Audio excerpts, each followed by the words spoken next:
As I continue to grow as a woodworker, I'll often try to build furniture or cabinet pieces that incorporate new techniques and methods. I like to challenge myself by doing something I've never done before.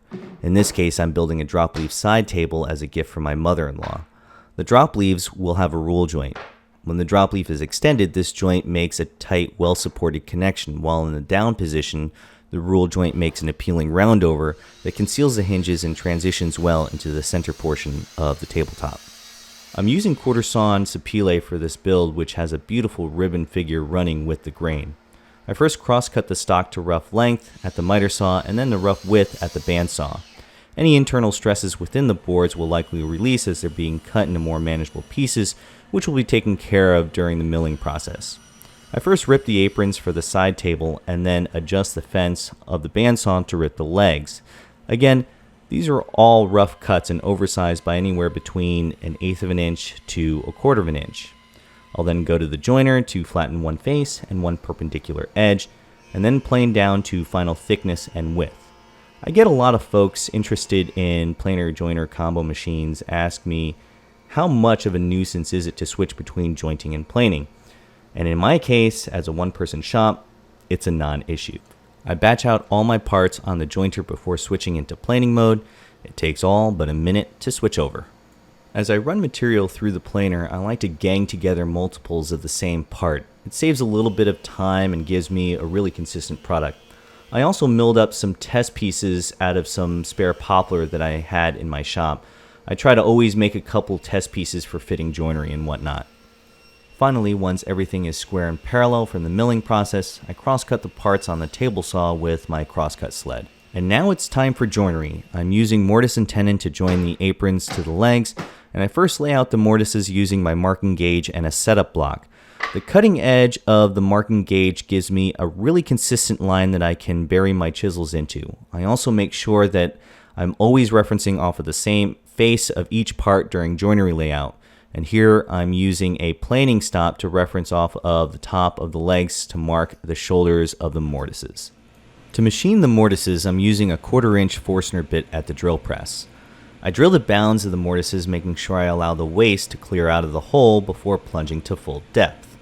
This gives me a much cleaner hole.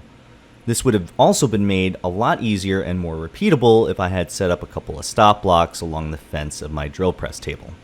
A lesson for next time, I guess. I'll then bore between those two bounds, removing as much waste as possible. At the bench, I'm using my inset tail vise to clamp down the legs. I first chop down the shoulders of the mortise to sever the cross grain. This ensures as I chop along the cheeks with the grain, fibers don't splinter off and mar my well-defined shoulder lines. I'm always chopping half the distance to the scribe line until I have no choice but to bury my chisel into the scribe line. The resistance from the waste material can often push against the bevel of the chisel, and you'll start to make the mortise wider than you want. And there you have it, a clean mortise machined with the drill press and chisels. Again, I'm using the technique of ganging similar parts together to batch out a process and get a consistent result. The ends of the aprons are butt up against my planing stop and clamped together to scribe the shoulders of the tenons with the marking gauge. I often hear that one of the knocks against using a saw-stop table saw is the fact that you have to switch to a dado brake when using a dado set. While it is an extra step, it literally takes me 11 seconds for this one extra step. If I was a production shop, maybe that would be an issue if you're constantly switching between a traditional blade and dado set. That being said, the dado brake is an extra part that you need to purchase. To cut the tenons, I'm using a dado stack sized to 3/4 of an inch and set to a height of 3/8 of an inch. While my tenons are 7/8 of an inch long, there's no need for me to cut them in a single pass. I'm using my dado sled that has a pretty hefty stop block to cut the tenons in 2 passes. I built this dado sled after watching Daryl Peart's DVD on green and green design elements.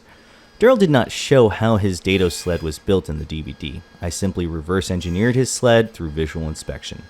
It works well, and I also use it to produce green and green style finger joints. Alright, time for a test fit and dry assembly. A nice friction fit is what I'm looking for. Some glue and clamps will make for a very strong joint. You probably noticed that the legs seem long for a side table. I purposely kept them long because I wanted to fit them accordingly to the brass square tapered cup casters that I used from House of Antique Hardware. Once I figured out how much the legs needed to be recessed into the cup casters, I cut the legs down to size and applied a 4-sided taper. I'm using a shop-made tapering jig that I built years ago from an article in Fine Woodworking magazine. The jig rides along the table saw fence with a cleat that's captured within a bracket. I first line up the tapers for the 2 adjacent tapered sides and clamp it down for the cut. For the remaining 2 tapered sides, I need to double the angle of the fence. Finally, I need to machine the secondary taper to fit the cup casters onto the legs. This is best done at the bench with a block plane. Just slowly remove material on all 4 sides until you get a nice friction fit. The cup casters are a nice functional touch, and the brass contrasts well with the Sapele. Next, I started working on the drop leaf tabletop. I laid out the configuration for the tabletop and glued up the center panel off camera. In order to produce the rule joint, I used a matched set of router bits that consists of a filleted roundover and cove bit. I first machined the filleted roundover on the center panel.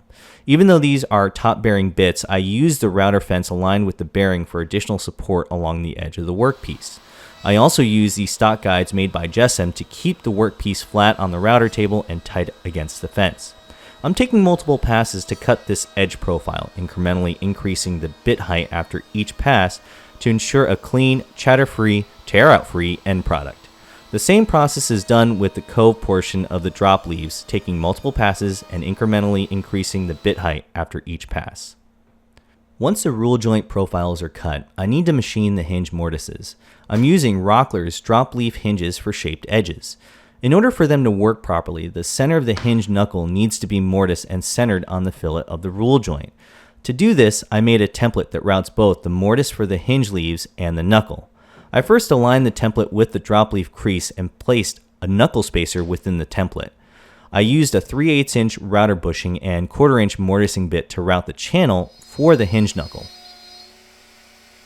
Once that was done, I could remove the knuckle spacer, and using a bottom bearing pattern bit, I routed out the mortise for the hinge leaves. I used the template again to establish the corners with a chisel and then removed the template to complete the cleanup process.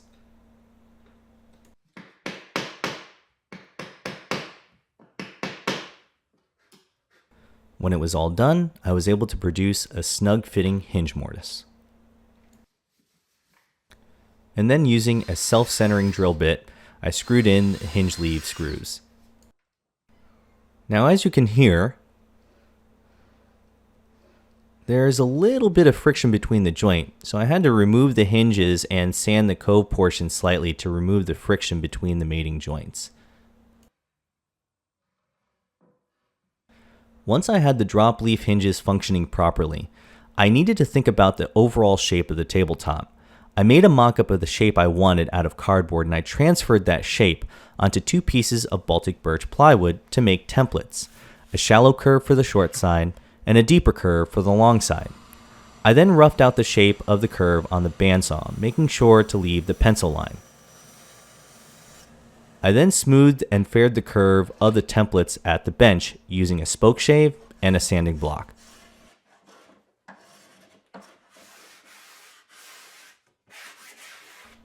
I transferred the curve onto my tabletop with the hinges still attached to the drop leaves. I roughed out the shape of the table with a jigsaw.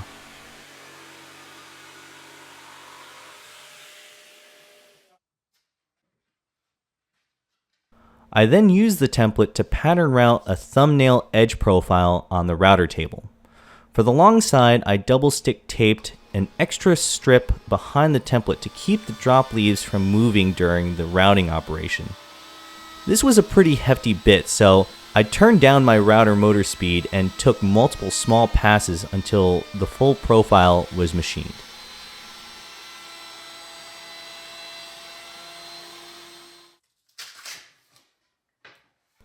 A light sanding with a sanding block removed any leftover machine marks. To support the drop leaves in the up position, I'm using telescoping extension arms. To do this, I needed to cut offset notches within the long side aprons. Using a flat bottom box joint blade, I cut out 3/4 inch square notches using the crosscut sled on my table saw.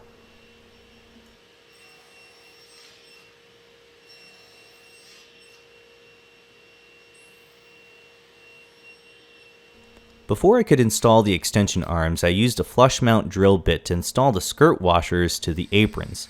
The skirt washers allow the tabletop to expand and contract with seasonal changes while still keeping it attached to the aprons.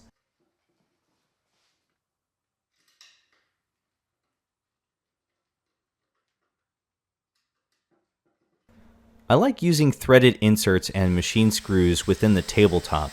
I think it gives the piece a cleaner look, and it's less likely to strip out and mar the workpiece as time goes on.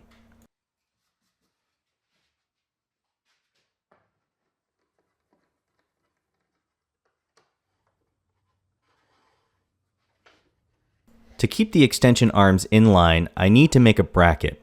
Again, I'm back at the crosscut sled on my table saw with a flat bottom box joint blade. At the drill press, I counterbored 2 holes for screws within the bracket, and with everything in place, I pre-drill holes in the tabletop and attach the bracket.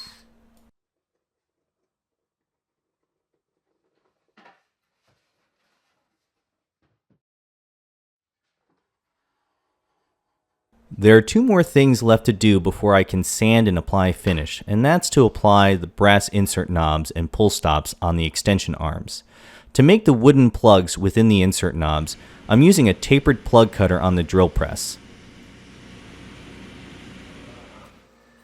To release those plugs, I cut them out on the bandsaw and then glue them into the insert knobs using epoxy. To shape the plugs, I use a rasp, sandpaper, and 4/0 steel wool to polish on the drill press.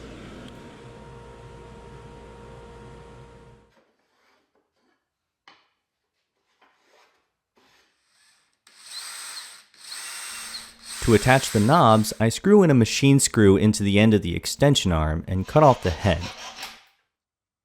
And then finally, I glue on a 3/16 inch stop on the other end of the extension arm and secure it with a countersunk screw.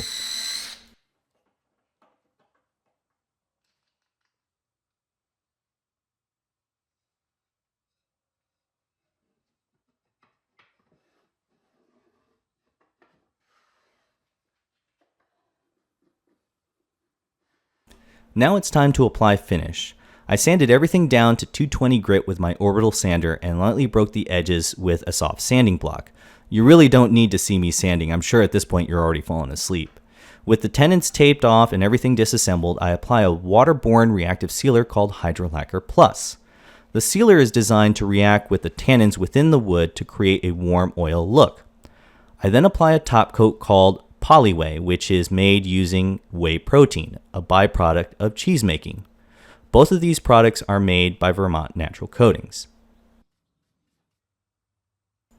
After 3 coats of clear top coat, I glue up the legs and apron.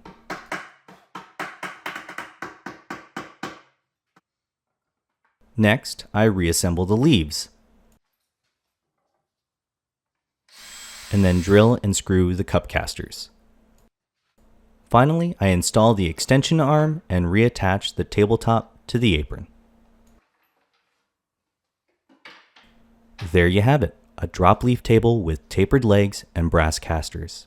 Thanks for watching.